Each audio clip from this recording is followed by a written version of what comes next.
అందరికీ ముందుగా నమస్కారం. నా పేరు శ్రీకాంత్. లాస్ట్ 5 ఇయర్స్గా నేను జనసేన పార్టీలో పనిచేశాను. జనసేన పార్టీలో జనసేన బీజేపీ సమన్వయ కమిటీ ఇన్ఛార్జ్గా ఉన్నాను. తర్వాత కొన్ని కాలక్రమేణా అంటే పవన్ కళ్యాణ్ గారు ఆయన చేస్తున్నటువంటి మాటలు ఇవన్నీ కూడా నచ్చక ఒక మాట మీద నిలబడేటువంటి వ్యక్తి కాదు అని ఒక ఆలోచనకు వచ్చిన తర్వాత మేము పార్టీని వీడి జగన్మోహన్ రెడ్డి గారు అందిస్తున్నటువంటి మంచి పరిపాలనకి మేము ఆకర్షితులమై ఈరోజు వైఎస్ఆర్సీపీ పార్టీలో చేరాం. విజయసాయి రెడ్డి గారు నెల్లూరు జిల్లాలో అంటే ఎంపీగా ఫస్ట్గా పోటీ చేయబోతున్నాడు. ఇక్కడ రాజకీయం ఎలా ఉండబోతుంది? ఇక్కడ నెల్లూరు రాజకీయాలు అనేది ఎప్పుడు హాట్ టాపికే. ఎందుకంటే ఆంధ్రప్రదేశ్ అంతా రాజకీయాలు ఒక ఎత్తు అయితే కేవలం మన నెల్లూరు జిల్లా రాజకీయాలు ఒక ఎత్తు కాబట్టి హాట్గా ఉంటుంది. ఎంత హాట్గా ఉన్నప్పటికీ కూడా విజయసాయి రెడ్డి గారు భారీ మెజార్టీతో నెల్లూరు పార్లమెంట్ నుంచి గెలవబోతున్నారనేది మాత్రం వాస్తవం. విజయసాయి రెడ్డి గారిని చాలా వరకు నాన్ లోకల్ అంటున్నారు. దాని మీద మీ స్పందన? నాన్ లోకల్ అంటే పేద ప్రజలకు అందుబాటులో ఉండే ఇప్పుడు రాజ్యసభ సభ్యులుగా ఉన్నారు వైజాగ్ నుంచి.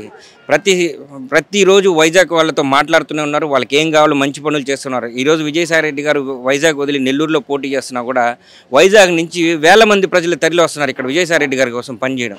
ఇది ఒక ఉదాహరణ చాలు. లోకల్ కాదు, నెల్లూరులో పుట్టింది ఆయన, నెల్లూరులో పుట్టింది, నెల్లూరు వాస్తవ్యుడు అనేది వాస్తవం. ఆయన నెల్లూరులో రేపు రాజ్యసభ మన పార్లమెంట్ నుంచి ఎన్నికయ్యి ఢిల్లీకి వెళ్తే ఖచ్చితంగా నెల్లూరుకి మంచి చేస్తారనే నమ్మకం ప్రజల్లో ఉంది. ఇవన్నీ కూడా లోకల్ వ్యక్తి కాదు, ఇక్కడికి ఉండడు అని చెప్పేదంతా కూడా కేవలం ఈ ప్రతిపక్షాలు వాళ్ళ కుట్ర మాత్రమే. వాళ్ళని విమర్శించాలంటే మనం డైరెక్ట్గా అనుకోవచ్చు. నెల్లూరు సిటీ సెగ్మెంట్లో నారాయణ గారు గెలిచినా ఓడినా ఆయన ఉండేటువంటి వ్యక్తి కాదు, ఖచ్చితంగా ఉండడు. కాబట్టి ఇది వాళ్ళు చల్లుతున్నటువంటి బురద. దీన్ని పరిగణలో తీసుకోవాల్సిన అవసరం లేదు. విజయసాయి రెడ్డి గారు ఎప్పుడు కూడా పేద ప్రజల పక్షాన్ని నిలబడతారు. వాళ్ళ సమస్యలన్నీ కూడా తెలుసుకోవడం జరుగుతుంది. ఖచ్చితంగా ఇక్కడే ఉండి వాళ్ళ సమస్యలన్నీ నెరవేరుస్తాడు. ప్రజల్లో కూడా నమ్మకం ఉంది. విజయసాయి రెడ్డి గారిని భారీ మెజార్టీతో గెలిపిస్తారు. పంపించారా లేకుంటే విజయసాయి రెడ్డి గారు ఇక్కడే ఆయన పోటీ చేస్తా అన్నాడా? దీని మీద ఒక వివరణ, మీకు మంచి క్వశ్చన్ ఇది. ఎందుకంటే లాస్ట్ 2 months బిఫోర్ వరకు కూడా ప్రతి ఒక్కరు నెల్లూరు పార్లమెంట్ నుండి వీపీఆర్ గారు పోటీ చేస్తారంటున్నారు, వేమిరెడ్డి ప్రభాకర్ రెడ్డి గారు.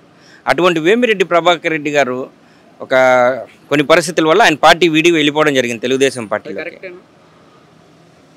వదిలిపెట్టి వెళ్ళిపోయారు. వెళ్ళిపోయిన తర్వాత ప్రతి ఒక్కరు ఎదురు చూస్తుండేది ఇది వైఎస్ఆర్సీపీకి ఏ నాయకులు అయితే కరెక్ట్ ఎంపీకి విజయసాయి వీపీఆర్ లాంటి ఒక బలమైన వ్యక్తిని ఢీ కొట్టాలంటే అంతకంటే బలమైన వ్యక్తి కావాలి. ఇటువంటి తరుణంలో తెలుగుదేశం పార్టీ ఏం ఆలోచించిందంటే మేము గెలిచేస్తున్నాం, వారు వన్ సైడ్ అయిపోయింది, ఇంక వారు అవసరం లేదు, సింపుల్గా గెలిచేస్తున్నాం అన్న సమయంలో జగన్మోహన్ రెడ్డి గారు స్వయంగా చెక్ పెట్టారు ఇక్కడ. ఇది జగన్మోహన్ రెడ్డి గారి మూవ్. విజయసాయి రెడ్డి గారు లాంటి వ్యక్తి, విజయసాయి రెడ్డి గారు అంటే ఎవరు? వైఎస్ఆర్సీపీ పార్టీలో నెంబర్ 2 పొజిషన్ గల వ్యక్తి. అటువంటి వ్యక్తిని తీసుకొచ్చి ఇక్కడ తెలుగుదేశం పార్టీకి చెక్ పెట్టారు జగన్మోహన్ రెడ్డి గారు.